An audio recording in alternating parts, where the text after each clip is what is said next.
What's up everybody, Kinetic here and welcome to Heroes. This is a free-to-play mobile game that you can play on your iPhone or your Android device, tablet, whatever. One of my guilty pleasures that I get down on every once in a while. It's a great time killer, and it's actually probably one of the most popular action RPGs as well on the market. It's been out for a while now. It is available, of course, in English, and I think one of the reasons why it's continuing to grow in player base is because also of the frequency of content updates that this game gets. In fact, it kind of blows my mind actually how often this game gets patches and new content, new characters and things like that.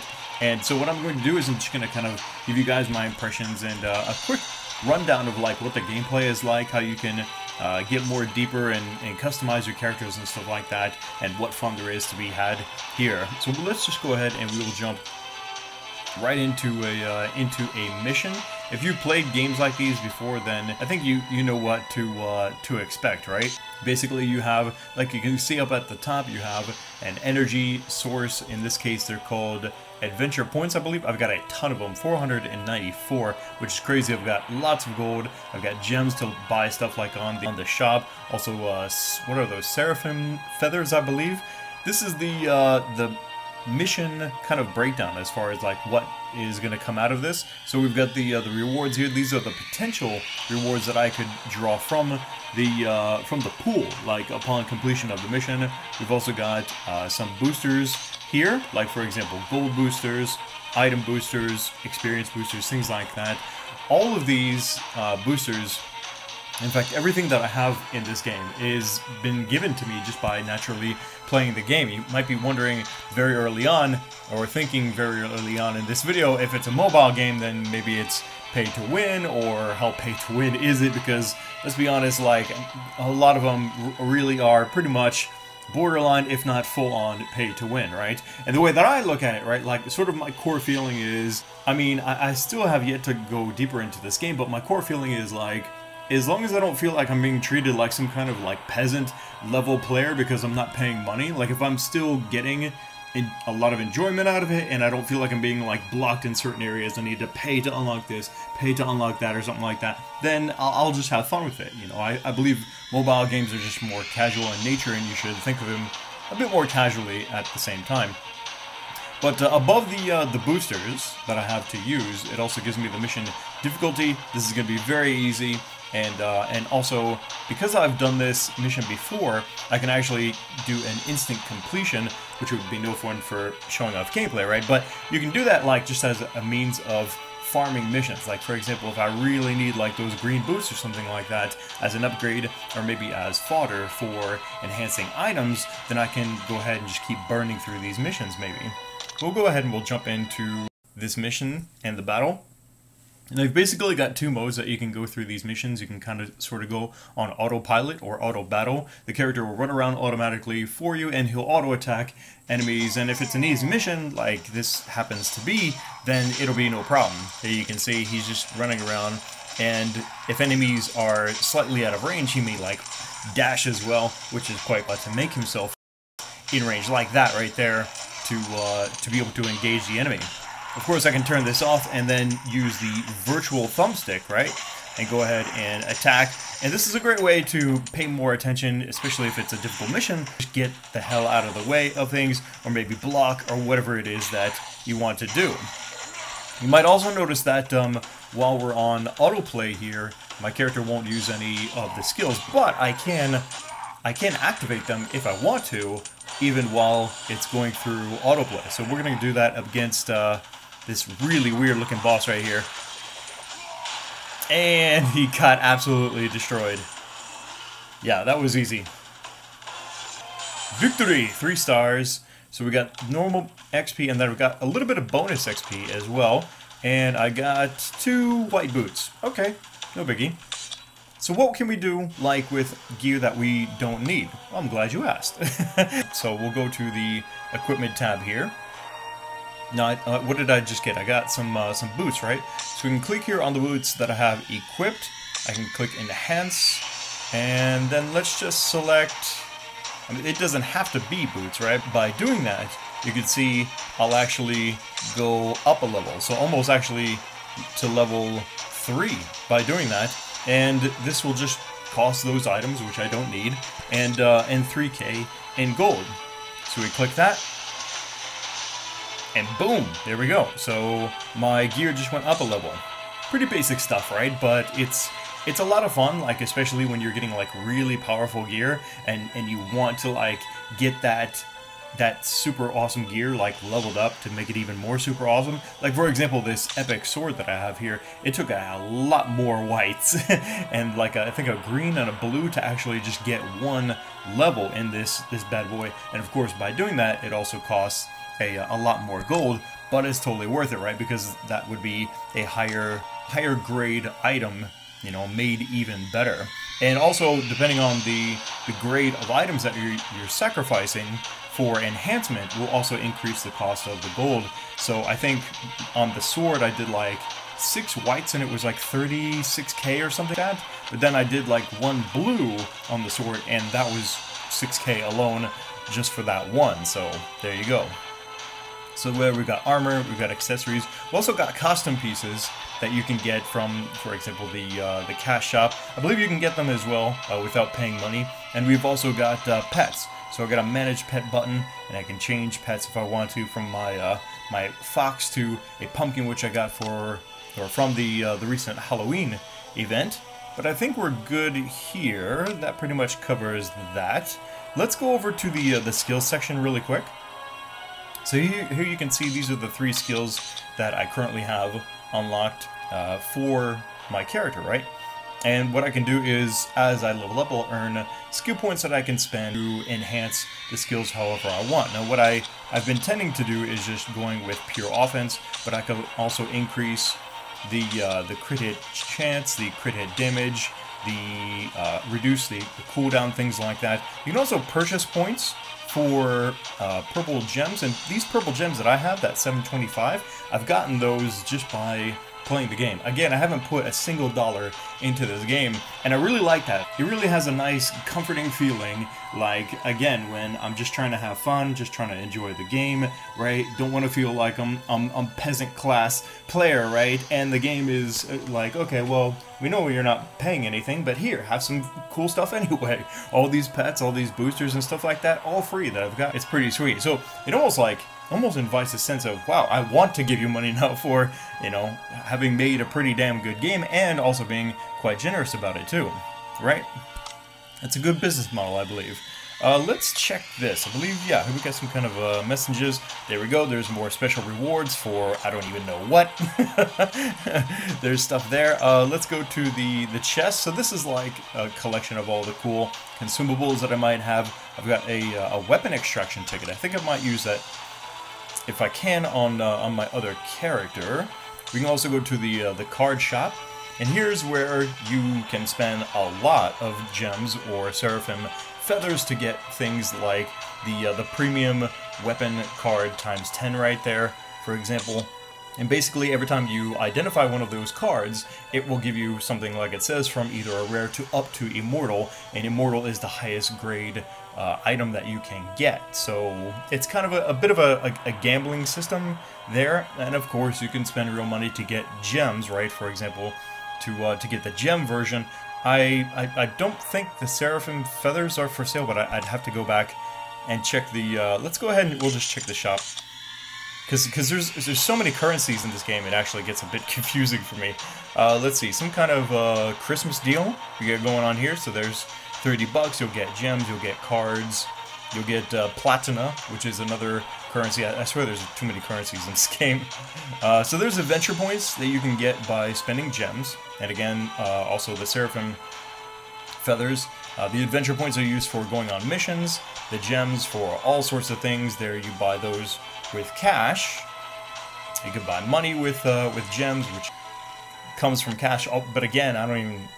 I mean, I do kind of get it, because when you are really enhancing a lot, especially, again, those really high tier grade items and stuff like that, it could definitely get really, really costly, but so far I haven't seen a, like, hardly a dip in my freaking pool, and I've actually been doing quite a bit of enhancing. Let's see, we got mana, long sword cards. I believe this is platina that you use to get those.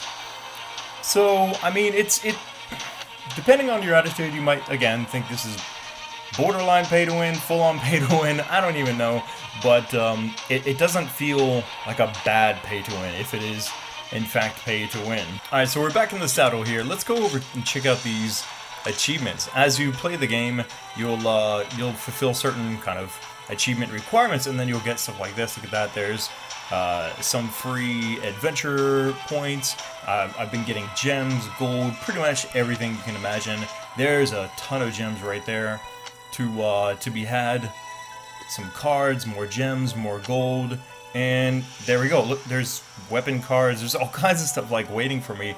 This is one of the most generous, I swear, at least in the early stages, which I think is especially important, right? To get people into the game and, you know, to make it fun for them is don't be greedy, you know what I mean? So we took a look at the equipment, we looked at skills. I want to show you guys one more thing. This is something new that just came in with the recent patch. We've got runes, right? Basically what they've done is they've given players a means of making use of old gear in a new kind of way. So with Immortal grade items, which again is the top tier or top grade items you can get in the game, if you no longer need those items, maybe you found a better Immortal or something like that, you can actually convert those into rune stones that would then become kind of power stones. Like it may add, for example, crit hit chance, or just straight up like more attack power, maybe defense or something like that. And then you can slot those into the color slot that they belong. We've got red, blue, green. Depending on the item you're converting, will give you different colors and different stats. So that's really, really cool. I like that too. I like games that give you ways to recycle, you know, stuff in neat ways. So what else we got going on here? Let's actually, we'll go ahead and we'll switch over to my scythe chick. And she is gonna show off her gameplay. But actually, maybe just a bit before that. Wait a minute, if I can remember where the hell it is. Aha, over here, yep. The characters. So you can obviously make multiple characters, right? And so far, this is what they've released so far. We've got Annika with her scythe. We've got Lucas, dual-wielding badass. Kiki for, yeah, for whatever you want to do that to. Hugo, that's my two-hand boy. He kicks a lot of ass. And this is the new character, Lena. Really sweet-looking archer. And if you like these costumes, man, you can get so many more costumes. I've seen some really sexy ones for all the females. Not that this isn't already awkwardly kind of sexy in a pedo way. Let's go back. It actually says create character 500, and that's because starting at 2, right, you can go ahead and create 2 characters. If you want more than that, then go ahead and then pay like for an extra character slot. So that's an option there, and a good way, I think, of generating cash to keep the game going. Let's before we jump into a regular mission, I actually want to show you guys really quick the other game kind of activities that we have here. For example, we've got sanctuaries up here, which is kind of like an activity limited by like a schedule, which is kind of interesting. We've also got towers; they're always available. Let's go ahead and jump into the Tower of Trials. Later, I'll unlock the Tower of Challenge, I believe it's called, right? And here, there's another means of unlocking and getting some sweet rewards, like new weapons, gems, and things like that. Did I mention that this game is pretty generous? It certainly seems like it. I've been meaning to really make a push with like one of my characters on one of my freaking devices, and really see like what the game has to offer, kind of later on down the line. You know, end game style. How is it? How difficult is it? How generous, you know, or maybe stingy do they become with you know, giving those things out, or how much of a grind does it maybe become later down the line to really push end game? And that was super easy. Like, both of my skills were even off of cooldown. So there we go. We've completed floor 8, and we got 50 gems. So as you level up, you'll get access to higher and higher floors, which is pretty cool. And this is a great way to break up the questing grind. Where have Virbar and Iblis's forces invaded? Only a few sites in Line 1, Goddess. A host of Seraphim are counterattacking. Good. What about Earth? Goddess, please don't worry about Earth. Protecting you and Line 1 is all that matters. This is actually one of my favorite things about Heroes of Incredible Tales, is they do a very good job, I think, of making some cutscenes to get you engaged in the story. And on top of that, the voice acting is actually quite good. And there seems to be a large number of different characters that are voiced, maybe by like a few really talented people that can do all sorts of different voices or something, or they just have maybe that many people that can actually pull off these lines fairly damn well for a mobile game to make it convincing and kind of immerse you in the story.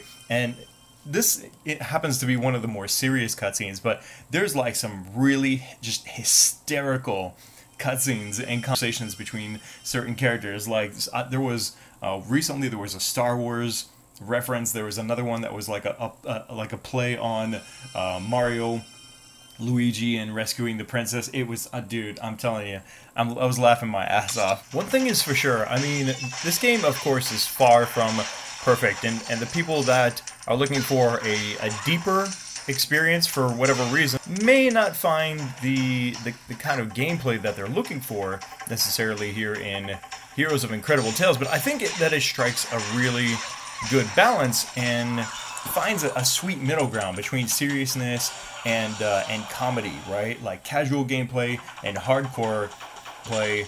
And I think that again is one of the reasons why it is one of the most popular action RPGs on the mobile, and a reason why I just keep coming back to it. The graphics certainly help, the quality of sound effects. Overall, this is a really well done game, I think, and at the rate that they are putting out content, I mean, we could see a lot more classes, a lot more areas, more game modes to explore. If you would like to know more about Heroes of Incredible Tales, maybe get a download link for your own smart device, then check in the description. I'll have links to that stuff. And if you would like to see more videos of Heroes of Incredible Tales here on my channel, or maybe just more mobile impressions, I think I'm going to be introducing more of these into the channel just to have some kind of more range and variety of things that I can do here for gameplay on the channel. So I hope that you guys are looking forward to that. Let me know what your thoughts are down in the comment section below. Click the like button to support these videos here on the channel, and make sure you're subscribed so you don't miss the next video. Thanks again for watching. This is Kinetic, and I'll see you next time.